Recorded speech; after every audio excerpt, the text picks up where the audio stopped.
جی السلام علیکم. میرا نام ہے زاہد ناچیز. میں اللہ کا غلام ہوں. میں بھی آپ کی طرح ایک دائی ہوں. اور میرا جو سوال ہے، جیسا کہ آپ نے کہا کہ قرآن میں اللہ پاک نے فرمایا کہ تفرقہ نہیں کرنا ہے، تو بے شک ایسا ہی ہے. تفرقہ کرنا گناہ ہو جاتا ہے جب اللہ پاک نے منع کر دیا. تو جیسا کہ اللہ پاک نے دوسری جگہ فرمایا کہ جو لوگ تفرقہ کر رہے ہیں اور گروہ گروہ ہو گئے ہیں، تمہارا ان سے کوئی کام نہیں. تو پھر کیا ایسی صورت میں ہم سب لوگ جو اکثریت ہیں یا آپ بھی ہیں، جو ایسے لوگوں سے پھر تعلق بھی رکھتے ہیں اور جو مطلب ان کے ساتھ ان سے مطلب ان کے بیان بھی لیتے ہیں اور ان سے مطلب مشورے بھی لیتے ہیں، تو کیا ہم کو ان سے بائیکاٹ کرنا چاہیے مکمل جیسا کہ اللہ پاک نے فرمایا؟ اور اگر نہیں کریں تو کیا ہم بھی گناہ میں شمار ہوتے ہیں یا نہیں؟ بھائی صاحب کا سوال ہے، اور وہ کہہ رہے تھے کہ ہم سب مسلمان ایک ہونا چاہیے، آپس میں نہیں بٹنا چاہیے، اور جو تفرقہ کرتے ہیں اس سے لینا دینا نہیں. یہ آیت کو آپ نے کوٹ کی.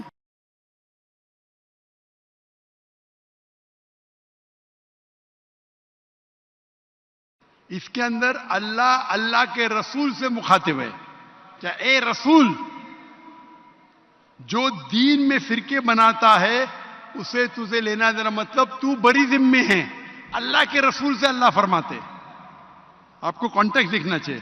اللہ کے رسول سے فرماتے ہیں قرآن مجید میں سورہ انعام میں سورہ نمبر 6 آیت نمبر 158-159، جو فرقے بناتا ہے اسلام میں، اللہ کے رسول سے فرماتے تمہیں اس سے کوئی لینا دینا نہ، مطلب تم ذمہ داری سے بری ذمے ہو. اللہ اسے دیکھیں گا آخرت میں. تو جو اللہ پاک نے دوسری جگہ فرمایا کہ آپ سے سختی بھائی صاحب آپ ذرا سوال کر کے میں جواب سنیں گے کہ آپ مجھ سے بحث کریں گے؟ یہ سوال جواب کا سیشن ہے.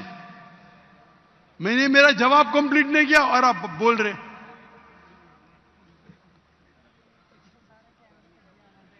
آپ سوال کیے ختم. آپ جواب، جب تک میں آپ سے کوئی سوال نہیں پوچھو آپ بعد میں بات ہی نہیں کر سکتے. نہیں تو ہر آدمی بحث کرنے لگے گا تو یہ سوال جواب کا سیشن ختم ہی نہیں ہوگا. برابر کی نہیں؟ آپ نے سوال کیا، میں جواب دے رہا ہوں، بیچ میں آپ بول رہے. تو یہ قرآن کی آیت کا مطلب نہیں کہ اٹھو بیٹھو مت. اس کا مطلب آپ بری ذمے ہیں. اللہ کے رسول سے کوئی اس کے بارے میں اللہ ناراض نہیں ہوئی. مثال کے طور پہ اللہ تعالیٰ فرماتے سورہ غاشیہ میں سورہ نمبر 88 چیپٹر 88 آیت نمبر 19، 20، 21، فذکر انما انت مذکر، تمہارا جاب ہے، تمہارا کام ہے ذکر کرنا. ہدایت دینا اللہ کے ہاتھ میں. تو اللہ کے رسول ذکر کرنا چاہیے. وہ مانے یا نہ مانے تم کو لینا دینا نہیں. مانے یا نہ مانے لینا دینے کا مطلب نہیں کہ بھائی یہ کہنے کی بات ہے. اس کا مطلب ہمارا کام ہے غیر مسلم کو دعوت دینا. مانے تو اچھی بات ہے، نہ مانے تو بھی نو پرابلم. تو اسی طریقے سے قرآن میں اللہ تعالیٰ فرماتے سورہ عمران میں سورہ نمبر 3 آیت نمبر 103، وَاعْتَصِمُوا بِحَبْلِ اللَّهِ جَمِيعًا وَلَا تَفَرَّقُوا، آپ اللہ کی رسی کو مضبوطی سے پکڑو اور آپس میں مت بٹو. مطلب ہم کو کہنا چاہیے. اس کا مطلب نہیں کہ ان کے ساتھ اٹھو بیٹھو مت. تو دعوت کیسا کریں گے آپ؟ آپ قرآن کو سمجھے ہی نہیں. دعوت کرنے کے لیے اچھا سلوک تو کرنا چاہیے. لینا دینا کا مطلب ہے ادھر کہ اللہ تعالیٰ آپ کو ذمہ دار نہیں ٹھہرائیں گے. فذکر انما انت مذکر، آپ کا کام ہے ذکر کرنا. ہدایت دینا اللہ کا کام ہے. آپ ذکر کیے، وہ اسلام قبول نہیں کیا، آپ کو اس سے لینا دینا نہیں. لینا دینا مطلب نہیں کہ دعوت چھوڑ دو. آپ سمجھ رہے؟ آپ بولتے لوگ فرقے میں بانٹتے تو میں لینا دینا بند کروں، آپ کو غلط فہمی ہے. قرآن سمجھے نہیں آپ. قرآن کی آیت ہے سورہ فصلت. آپ ایک آیت کوٹ کریں آؤٹ آف کانٹیکسٹ. سورہ فصلت تو سورہ نمبر 41 آیت نمبر 34. اگر کون آپ کو ایول چیز کرتا ہے، آپ کے ساتھ کوئی غلط چیز کرتا ہے، تو اللہ تعالیٰ فرماتے آپ اس کو ریپیل کرو, الٹا اچھا برتاؤ کرو, تاکہ وہ دشمن شاید تمہارا دوست بن جائے. اس کا مطلب ہمارا کام ہے دعوت دینا. وہ نام مانے نہ مانے اللہ کے ہاتھ میں. اس کا مطلب نہیں کہ میں دعوت نہیں دوں, اٹھوں نہیں بیٹھوں نہیں. اگر اٹھیں گے نہیں بیٹھیں گے نہیں تو بات کیسا کریں گے؟ تو یہ غلط فہمی ہے آپ کی. آپ کا جو قرآن کی آیت کو غلط سمجھ رہے آپ. اس کا مطلب اللہ تعالیٰ آپ کو دوشی نہیں ٹھہرائیں گے اگر آپ نے دعوت صحیح دی. تو ہمارا کام ہے دعوت دینا, ہمارا کام ہے لوگوں کو بولنا قرآن کی طرف آؤ, اللہ کی رسی کو پکڑو جو قرآن اور صحیح حدیث ہے. جی آپ کی بات میں سمجھ گیا, لیکن جو میرا سوال تھا بھائی صاحب, کہ یہ بات جو آپ نے فرمائی کہ اللہ پاک نے نبی علیہ السلام کو یہ بات بولی ہے, یہ بات میں پوری سمجھ گیا. لیکن اللہ پاک نے دوسری جگہ فرمایا کہ کافروں کو دوست مت بناؤ. کدھر آ گیا مہدی علیہ السلام؟ کس کی بات کر رہے ہیں آپ؟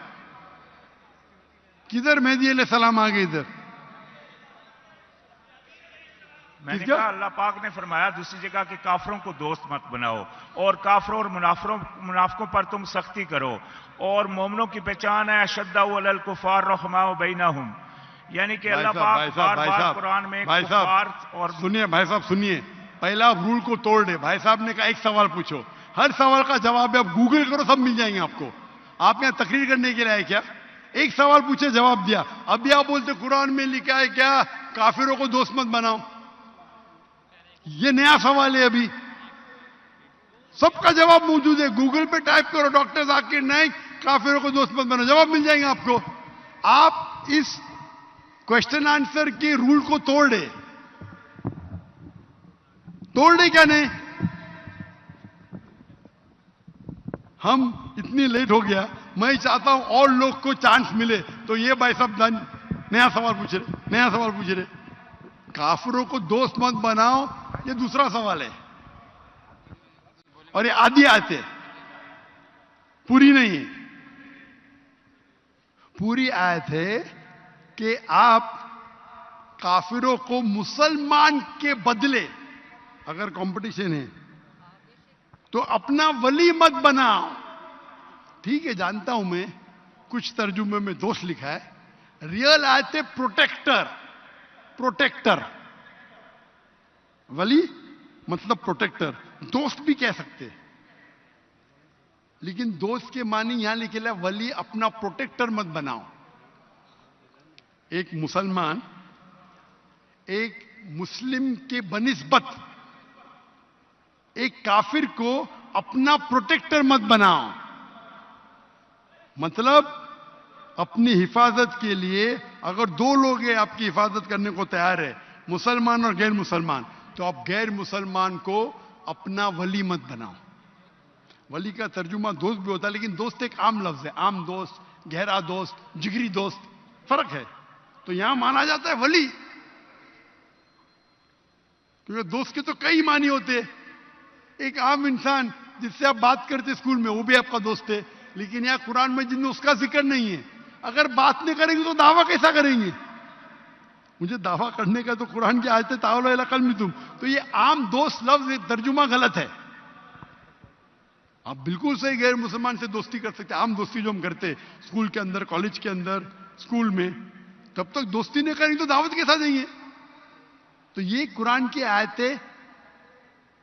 ولی کے معنی پروٹیکشن. اور جہاں آپ کے پاس مسلم اور غیر مسلم دونوں موجود ہے, اور اگر آپ غیر مسلم کو اپنا پروٹیکٹر بناتے, اس کے بارے میں اللہ تعالیٰ ذکر کر رہے. ہم دیکھتے ہمارے اکثر مسلمان ملک وہ پروٹیکشن کے لیے غیر مسلم کے پاس جاتے ہے کیا نہیں؟ ہاں کہ نہیں؟ ہم کو اللہ سے زیادہ کافر پہ بھروسہ ہے. یہ آیت کے بارے میں یہ ہے, پروٹیکشن ہے. ہم امریکہ کے پاس جاتے, میری بات, وہ آپ کو قرض دیتے, آپ کو غلام بناتے, جی میں نے آپ کو ہتھیار دیتے. تو یہ آیت کا مطلب ہے. کون بیچ میں بول رہا ہے؟ بیچ میں کیوں کون بات کر رہا ہے بھائی؟ سوال پوچھے, سوال ختم, اب بیٹھ جاؤ, ابھی بیچ میں کیوں بحث کر رہے؟ تو یہ آیت کا مطلب یہ نہیں کہ عام دوست کتنے قسم, کئی قسم کے ہوتے. آف کورس آپ ان سے پہچان رکھ سکتے, ان کو دعوت دے سکتے. اس کا مطلب ہے جہاں بھی حفاظت کی بات آئی, اور اگر دو چیز آپ کے پاس ہے, مسلمان اور غیر مسلمان ہیں, تو مسلمان کو آپ پروٹیکشن کے لیے بتاؤ, نہ کہ غیر مسلم کو. یہ آج کی یہ معنی ہوتی ہے. Can we have the next question? السلام علیکم ڈاکٹر ذاکر صاحب, میرا نام فراز مسیح ہے. سر میں یہ پوچھنا چاہتا ہوں, سوال میرا یہ ہے, کیا اسلام اجازت دیتا ہے کسی غیر مسلم یا اہل کتاب کے ساتھ کھانے پینے کی؟ بھائی صاحب مجھے آپ کا سوال سننے میں نہیں آ رہا ہے, ذرا زور صاحب بولیں گے سوال. جی سر, میرا سوال یہ ہے, کیا اسلام اجازت دیتا ہے کسی غیر مسلم یا مجھے سننے میں نہیں آ رہا ہے, میں بھی وہ مائکروفون پہ آ رہا ہے, یہ مائکروفون پہ نہیں آ رہا ہے. ان کا سوال ہے کہ اسلام اجازت دیتا ہے کسی غیر مسلم کے ساتھ کھانے کی؟ ہاں ابھی سننے میں آیا, ابھی سننے میں, کیونکہ یہ مائکروفون سسٹم جو ہے نا, میں بھی سیٹنگ برابر نہیں ہے. آپ کو سننے میں آ سکتا ہے, کیونکہ یہ میرا الگ مائکروفون ہے. جو ادھر کے مائکروفون ہے وہ آپ کو سننے میں آتا, مجھے نہیں آتا ہے. میرے مائکروفون میں سننے آنا چاہیے. بھائی کا سوال تھا کہ کیا اسلام میں غیر مسلمانوں کے ساتھ کھانے کی اجازت ہے؟ اگر وہ کھانا حرام ہے, شراب ہے, خنزیر ہے, تو حرام نہیں, تو حرام ہے. حرام کھانا حرام ہے. لیکن اگر وہ کھانا حلال ہے, اگر کھانا حرام ہے تو غیر مسلم کیا مسلم کے ساتھ بھی کھانا حرام ہے. اتنا سمجھ لو. اگر مسلمان شراب دے رہا آپ کو, ارے مسلمان دے رہا تو الاؤڈ ہے, یہ بھی غلط ہے. تو کوئی بھی کھانا جو حرام ہے, چاہے مسلم دے یا غیر مسلم دے, حرام ہے. اگر کوئی غیر مسلم آپ کو حلال کھانا دے رہا ہے تو کھانا جائز ہے کیا؟ آپ اگر کوئی غیر مسلم سے دوستی رکھتے ہیں, پہلے یہ دیکھنا چاہیے کہ آپ کی دوستی میں آپ اس پہ حاوی ہے کیا وہ آپ پہ حاوی ہے. آپ اس کو انفلوئنس کر رہے کیا وہ آپ کو انفلوئنس کر رہا ہے؟ سر میں غیر مسلم ہوں. جی میں غیر مسلم کرسچن ہوں. آپ کا نام کیا ہے؟ افراد مسیح. افراد مسیح. جی جی. ہاں, تو افراد مسیح اپنے عیسائی بھائی غیر مسلم ہے, جی. اور وہ پوچھتے ہیں کہ غیر مسلم کے ساتھ کھانا حرام ہے. حرام کھانا حرام ہے, حلال کھانا حلال ہے. اگر آپ شراب دیں گے تو حرام ہے, خنزیر دیں گے تو حرام ہے. اگر حلال کھانا دیتے ہیں, ذبیحہ ہے, تو حلال ہے. تو مسلمان کے لیے. لیکن اگر آپ اس کو کھانا دیتے ہیں اور کھانے کے ساتھ آپ اس کو غلط دعوت دیتے ہیں, بولتے ہیں کہ عیسیٰ خدا ہے اور کھانا کھلاتے ہیں, تو وہ مسلمان آپ کے کھانے کھاتے ہوئے بھیک سمجھتا ہے, بھیک سکتا ہے. تو میں کہوں گا مسلمان سے, اگر آپ غیر مسلم عیسائی کے ساتھ کھانا کھاتے ہیں اور کھانا کھاتے ہوئے اگر اس کو صحیح راستے پہ لے کے آ سکتے تو غیر مسلم کے ساتھ کھانا کھاؤ. لیکن کھانا کھاتے کھاتے آپ اگر شرک کریں گے یا اسلام سے دور جائیں گے تو آپ اس غیر مسلم کے ساتھ کھانا مت کھاؤ. تو کھانا کھانے کی وجہ کیا ہے, کھانا کھانے سے کون انفلوئنس ہوتا ہے, یہ جاننا ضروری ہے. Hope the answer the question.